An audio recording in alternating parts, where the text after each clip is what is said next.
নমস্কার বন্ধুরা, সুনিতার হেসেলে সবাইকে স্বাগত। আজ আবারও হাজির হয়েছি নতুন আরেকটি রেসিপি নিয়ে। আজ আপনাদের সঙ্গে শেয়ার করব সম্পূর্ণ নিরামিষ মাশরুমের রেসিপি। এটা খেতে কিন্তু অসাধারণ লাগে। যেমন বলুন, সাদা ভাত কিংবা রুটি, লুচি, পরোটার সঙ্গেও খেতে অসাধারণ লাগে। চলুন তাহলে রেসিপিটি শুরু করা যাক। এখানে দেখুন, আমি নিরামিষ মাশরুম বানানোর জন্য এখানে আমি মাশরুম নিয়ে নিয়েছি। এবার এই মাশরুমগুলোকে গায়ের যে পাতলা আস্তরণ আছে সেই খোসাটাকে ছাড়িয়ে নিয়ে আমি একটু ডুমো ডুমো আকারে কেটে নিয়েছি। কেটে আমি পরিষ্কার করে ধুয়েও নিয়েছি। একটু গরম জলে আমি একটু পরিষ্কার করে ধুয়ে নিয়েছি। আর সঙ্গে নিয়ে নিয়েছি কিছুটা কড়াইশুঁটি, নিয়ে নিয়েছি হাফ ক্যাপসিকাম ছোটো টুকরো করে, আর নিয়ে নিয়েছি হাফ টমেটো। এবার এখানে মশলার মধ্যে লাগবে কাঁচা লঙ্কা, আদা, আর লাগবে হাফ চামচ ধনে, হাফ চামচ জিরে, আর বেশ কয়েকটা কাজু বাদাম। এই সমস্ত কিছুর আমি একটা পেস্ট বানিয়ে নেব। এবার রান্নাটা শুরু করব। তার জন্য ওভেনে আমি একটা কড়াই বসিয়ে দিয়েছি। তাতে দিয়ে দিয়েছি 1 টেবিল চামচ তেল, আর তেলের মধ্যে দিয়ে দিয়েছি 1 টেবিল চামচ বাটার। প্রথমেই আমি মাশরুমগুলোকে একটু ভেজে নেব। আমি হালকা একটু বাটারের মধ্যেই মাশরুমগুলোকে কিন্তু ভেজে নেব। মাশরুমের সঙ্গে আমি ক্যাপসিকাম আর মটরশুঁটিগুলোকেও কিন্তু হালকা একটু ফ্রাই করে নেব লবণ আর হলুদ দিয়ে। খুব বেশি কিন্তু ভাজবো না। আর মাশরুম কিন্তু খুবই নরম, সেক্ষেত্রে মাশরুম রান্না করতেও কিন্তু খুব বেশি সময় লাগে না। দেখুন, খুব ভালো করে একটু মিশিয়ে নিয়েছি প্রথমেই। এবার এর মধ্যে আমি দিয়ে দেব স্বাদ অনুযায়ী একটু লবণ, আর দিয়ে দেব সামান্য একটু হলুদ গুঁড়ো। এবার গ্যাসের আঁচটা কিন্তু হাইতে রেখেই মাশরুমটাকে ভেজে নিতে হবে। তা না হলে মাশরুমের ভেতর থেকে কিন্তু অনেকটাই পরিমাণে জল বেরিয়ে আসবে। সেই কারণে গ্যাসের আঁচটা এখানে হাইতে রেখে আমি মাশরুমটাকে খুব ভালো করে একটু নাড়াচাড়া করে নিয়েছি। নিয়ে এখানে 3 থেকে 4 মিনিটের জন্য আমি একটু ঢাকা দিয়ে রেখে দেব। দেখুন, ফিরে এলাম প্রায় 4 মিনিট পর। কতটা জল বেরিয়েছে দেখেই বুঝতে পাচ্ছেন।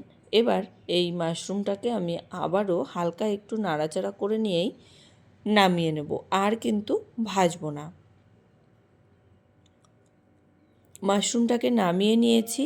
এবার এই একই কড়াইয়ের মধ্যেই আমি রান্নাটা করব। তার জন্য এখানে 2 টেবিল চামচ পরিমাণে রিফাইন্ড অয়েল ব্যবহার করেছি। আপনারা চাইলে এখানে কিন্তু সর্ষের তেলটাও ব্যবহার করতে পারেন। তেলের মধ্যে দিয়ে দিয়েছি গোটা জিরে ফোড়ন। এখানে ফোড়ন হিসাবে আমি আর কোনো কিছুই ব্যবহার করব না, শুধু এখানে গোটা জিরেটাই ব্যবহার করেছি। এবার এখানে দিয়ে দেব আদা, কাঁচা লঙ্কা, জিরে, ধনে বাটা।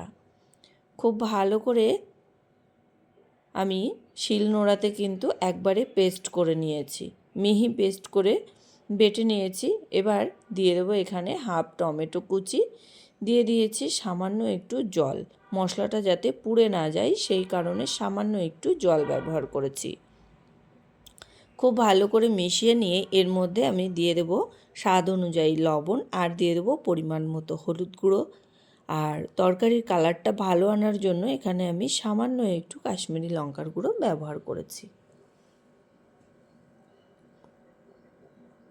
সমস্ত কিছু কিন্তু খুব ভালো করে মিশিয়ে নিয়েছি। এবার এই মশলাটাকে খুব ভালো করে একটু কষিয়ে নেব। দেখুন, মশলা কিন্তু খুব ভালো করে কষানো হয়ে গেছে। আদা, কাঁচা লঙ্কার কাঁচা গন্ধটাও কিন্তু চলে গেছে। এবার এখানে আমি দিয়ে দেব কাজু বাদাম বাটা। এখানে আমি 7 থেকে 8টা মতো কাজু বাদামকে মিহি পেস্ট করে নিয়েছি। সেই কাজু বাদামের পেস্ট এখানে দিয়ে দিয়েছি। কাজু বাদামের পেস্ট দেওয়ার পরে আমি আবারও একটু জল দিয়ে দেবো মশলাটাকে খুব ভালো করে কষিয়ে নেওয়ার জন্য। আর কাজু বাদাম দেওয়ার পরে মশলাটাকে কিন্তু খুব ভালো করে নাড়াচাড়া করে করেই কষিয়ে নিতে হবে, তাই না হলে কিন্তু কড়ার গায়ে লেগে যেতে পারে। এবার দেখুন, আমি এখানে 1 চামচের মতো আমি এখানে দুধের সরটাই ব্যবহার করেছি।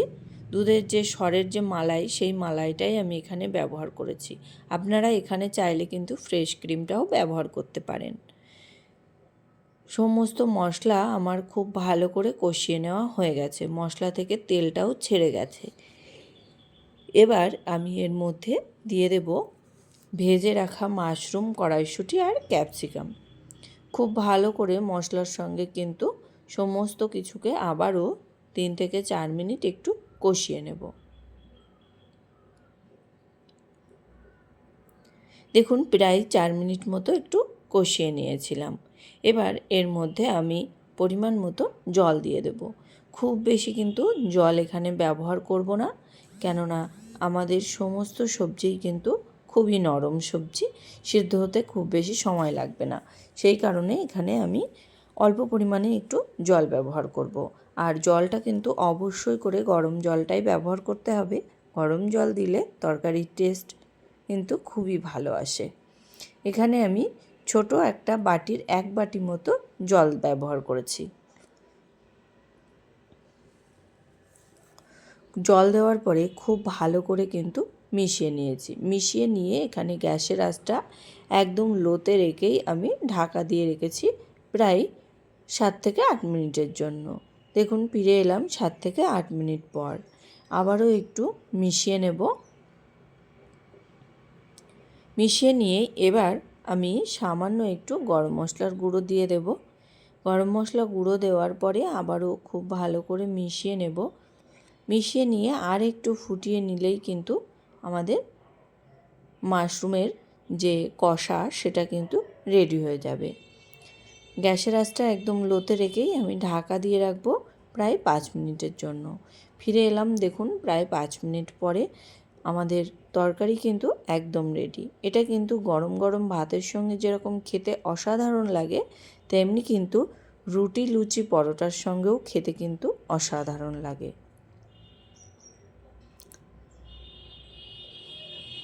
তাহলে বন্ধুরা দেখতেই পেলেন খুব সহজেই কিন্তু তৈরি হয়ে গেল আমাদের মাশরুমের কষা। আমার এই মাশরুম কষার রেসিপি আপনাদের কেমন লাগলো অবশ্যই কিন্তু কমেন্ট করে জানাবেন। যদি ভালো লেগে থাকে তাহলে একটা লাইক করবেন আর সাবস্ক্রাইব করে পাশে থাকার অনুরোধ রইল। আজকের মতো এই পর্যন্তই। আবার দেখা হবে নতুন কোনো রেসিপি নিয়ে। ভালো থাকবেন, সুস্থ থাকবেন। ধন্যবাদ।